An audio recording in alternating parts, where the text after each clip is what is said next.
In this video, we will deal with sulfonic acids and their derivatives.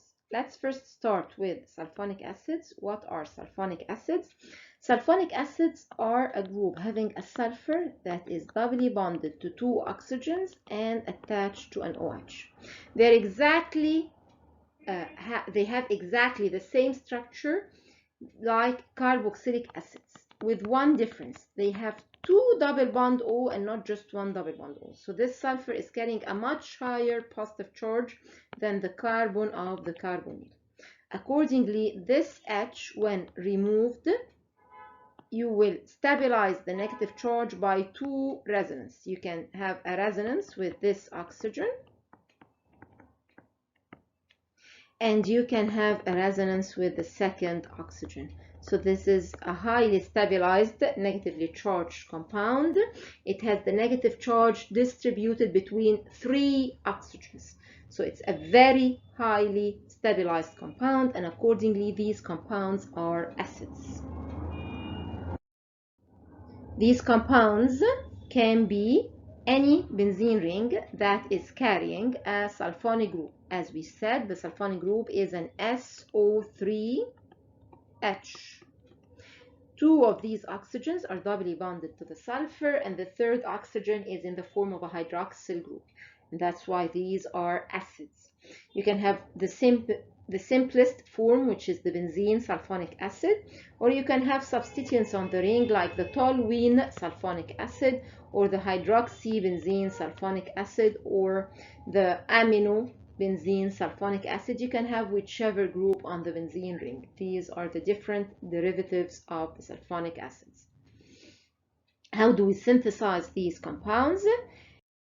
Simply, you already know how to introduce a sulfonic group. Just react a benzene compound with consulfuric acid or fuming sulfuric acid. What is fuming sulfuric acid? Fuming sulfuric acid is a consulfuric acid that is saturated with sulfur trioxide. So you actually use the consulfuric and you bubble some sulfur trioxide gas in it. In all cases, you will end up with sulfonation of the benzene ring, and you very well know this reaction from the aromaticity part. You can sulfonate benzene ring. It's one of the electrophilic substitution reactions of benzene. You can nitrate, sulfonate, halogenate, or Friedel-Crafts.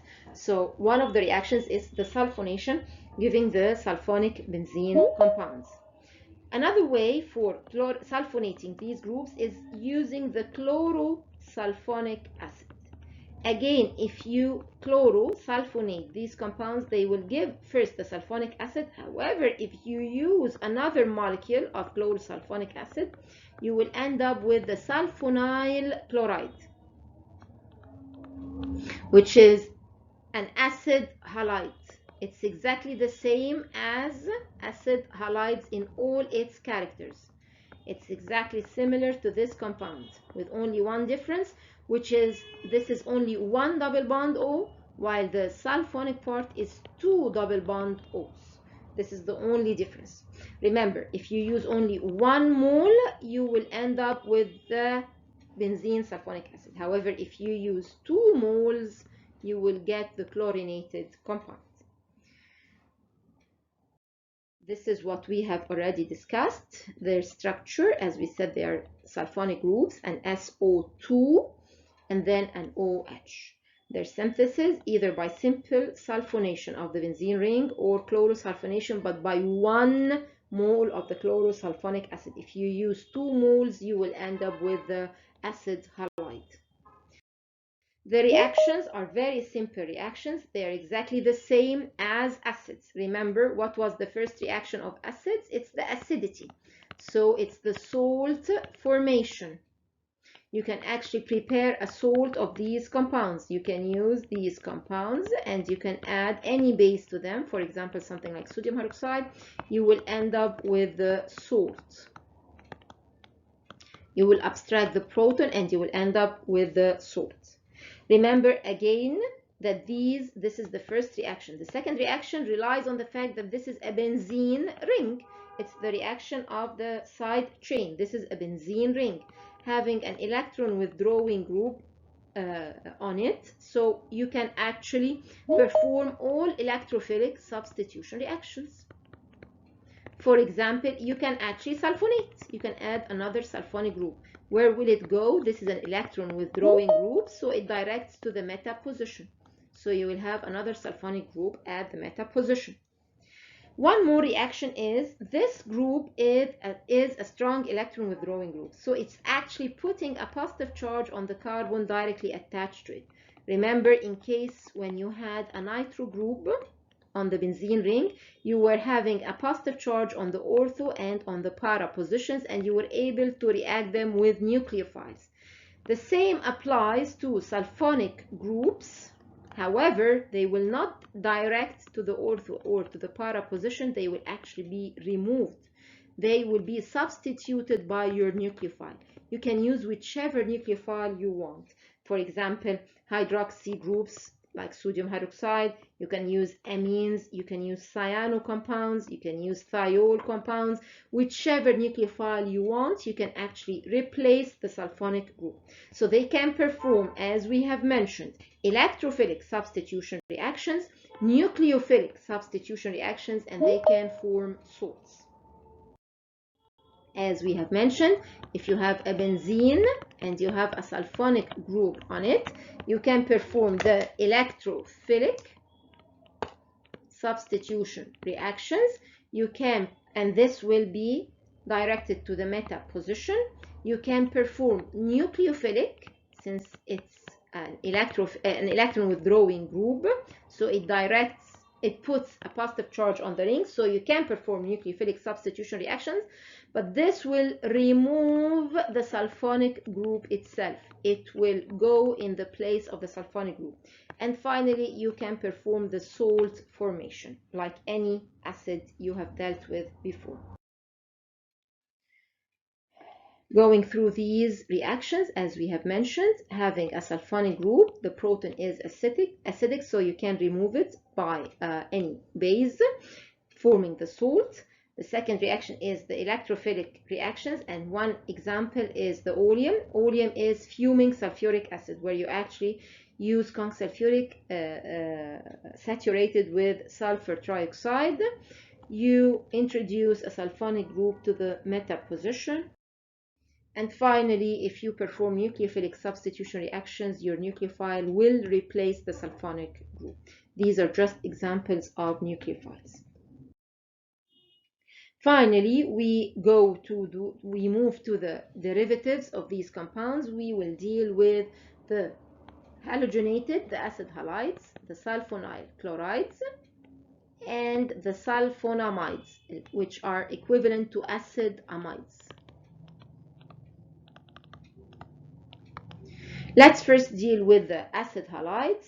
Exactly like in case of the acids, how did you prepare the acid halides? You used the acid itself and you added halogenating agents to it.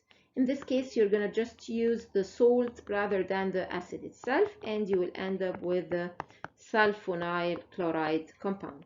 The second method, which I have already mentioned, is when you add 2 moles of the chlorosulfonic acid directly to the benzene ring. In this case, you will end up with the sulfonyl chloride. You will pass by the sulfonic acid, but you will not stop at the sulfonic acid, and you will end up with the sulfonyl chloride.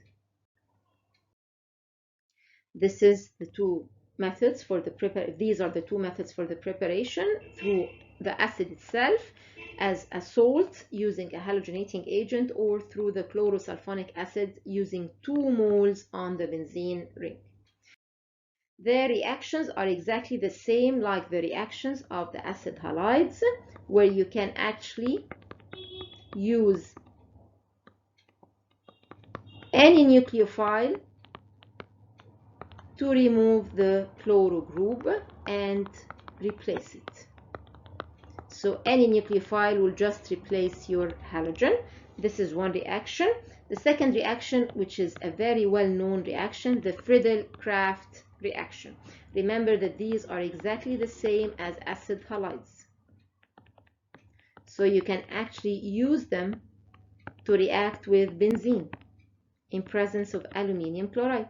What will happen is that this will go away, and then you will sulfonate your ring like you used to acylate your ring. Remember, when you had an acid halide, you added it to benzene, any acid halide, it doesn't have to be an aromatic one. The benzene reacted with this acid halide in presence of the Lewis acid to give you the acylated ring. This is exactly the same. This is the acyl part, but it's here a sulfonic part. And when you had acid halides, remember, when you had acid halides, you could actually react them with any nucleophile to remove the halogen and give you the nucleophile attached to the carbonyl. And these reactions involve the hydrolysis, the ammonolysis, the alcoholysis. The same applies to the sulfonyl chloride. These are exactly the same as acid halides. They will perform all reactions of acid halides, like nucleophilic substitution of the halogen and the Friedel-Crafts sulfonation. Finally, we move to the sulfa drugs, which are the sulfonic acid amides. As you remember, when you had a carbonyl and you attached it to an amine, these were acid amides. If you remove the carbon and you add the sulfonic group, these are the sulfonamides. Sulfonamides are very important class. They are a very important class of organic drug, very important class of organic compounds because they are actually a drug. Sulfonamides are antibacterial agents. They actually kill bacteria. What does this remind you of? This should remind you of antibiotics. But they are not antibiotics. Remember, they are antibacterial agents, but they are not antibiotics. They are even more advantageous than antibiotics. Why is that? An antibiotic, when it goes into your body to destroy the bacteria, it reacts with the bacteria and it reacts with your body. It kills some mechanism inside your body. It actually modulates your immunity. It deals with your immunity as well. It fights your immunity as well as it fights the bacteria. So it's actually breaking you down while killing the bacteria. And that's why we say when you're taking an antibiotic, you should always rest and you should feed well. You should eat good. You should eat well. Why is that? Because the antibiotic is actually destroying you. It's acting on your body exactly the same as it is acting on the bacteria. In case of sulfonamides, these compounds, they only act on the bacteria because they target the formation of folic acid in the bacteria and they inhibit its formation. This mechanism is not available in your body. The mechanism that sulfonamides are actually targeting in the bacteria, it's not available in your body. So they do not deal with your body. They do not destroy you. They do not break you down while they are killing the bacteria. So you don't actually have to rest while taking them. So why are not sulfonamides so famous? Why doesn't people actually take sulfonamides, and why didn't they replace antibiotics all this time? For a very important reason. Sulfonamides sometimes develop allergy in some people. Sometimes you take a sulfonamide for a very long period of time, and then after 20 years of taking sulfonamides, you just take one tablet of a sulfonamide and it produces an allergic effect in your body. It's the same way like chocolate or strawberries. You eat strawberries for all your life. You have been eating strawberries for 20 years and you have never developed any allergy. And then suddenly you develop allergy for strawberries or you develop allergy for chocolate. The same applies to the sulfonamides. We don't know whether a person will develop an allergy and when. And their allergic reaction might be severe in sometimes. Sometimes it's a severe allergic reaction. Sometimes it ends up with what we call anaphylactic shock. What is anaphylactic shock? You actually stop breathing. Some allergic reactions end up into anaphylactic shock and you can stop breathing if you're not quickly rescued. if you're not given an antihistaminic, an anti-allergic injection immediately, you might even die. It's not just going to be a rash. Sometimes it will stop at a rash, and sometimes it moves further to anaphylactic shock. So if you're not immediately given an anti-allergic injection, you might die. And if you recall, recently a hospital has been closed due to something like that. A woman was given a sort of an injection in a hospital, and she developed anaphylactic shock, and she actually died. The hospital was not equipped to deal with the condition. She needed intensive care, and they didn't have an intensive care. And by the time they took her to another hospital having an intensive care, she died. So this is a very, very dangerous side effect of sulfonamides that we do not even know whether a patient will develop or not. And if you just say to the patient, if you feel rash, if you feel any allergic reaction, immediately go to a hospital to take an anti-allergic injection, they will be scared of taking the drug. Most people feel side effects just by illusion. If you just mention it, psychologically they get it without even having the allergic reaction. They develop the allergic reaction just by a psychological effect. Just because they know that this drug has this side effect, then they will show the side effects. So this is one of the huge side effects of sulfonamides. It's true they are not like antibiotics. They do not destroy you while killing the bacteria. However, they might develop an allergic reaction. The other problem with sulfonamides is that they only treat the upper respiratory tract bacteria and the urinary tract bacteria. They are not broad spectrum like antibiotics. They deal with only two types of bacteria, the upper respiratory tract bacteria and the urinary tract bacteria, while antibiotics can deal with bacteria throughout your body. It's much more broad spectrum than sulfonamides. So these are the two drawbacks of sulfonamides: their possible allergic reaction and their very narrow spectrum. However, if you actually have some sore throat during a cold or a flu, sulfonamides are a very good drug of choice, if you actually are not a kind of person who gets side effects by just knowing that these side effects exist. How do we prepare them? Their preparation is very simple, and you already by now know how to prepare them. You actually need to prepare this structure with whatever other substituents at the para position. Usually having an amine at the para position enforces the activity of these compounds. How can you prepare such a compound? Let's even start from benzene, not like in the lecture. I have started from aniline. Let's start from benzene. How do you introduce the amine group? You can put a nitric acid and you nitrate the benzene, putting a nitro group on the benzene, and then reduce it. Now you have produced the aniline compound. What do you need more? Now you have this part, which is this part. You need to introduce the sulfonic group part. How do you introduce a sulfonic group? By sulfonation. Let's add conc sulfuric acid to sulfonate. Is this correct? I'm definitely saying something which is not correct. Why is that? We have mentioned before that the amino group of the aniline has a lone pair of electron, and it will immediately get protonated by the conc sulfuric, introducing the sulfonic group to the meta rather than the para position. So what do? We first acylate to protect the amino groups. So you reacted with any acid derivative like acid halides or anhydrides to acylate them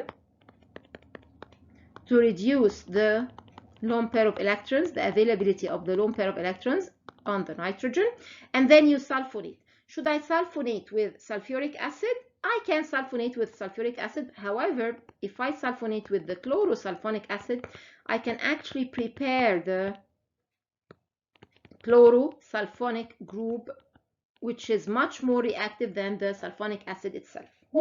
Now all what I need is to add the amine that I need to replace the halogen. I've just prepared the drug that I need, but I only have one problem, is that the product is still acylated. All what you need to do is hydrolysis to remove the acyl group. Let's look at this mechanism once more. What you do is you have an aniline compound. If you don't have it, you can prepare it.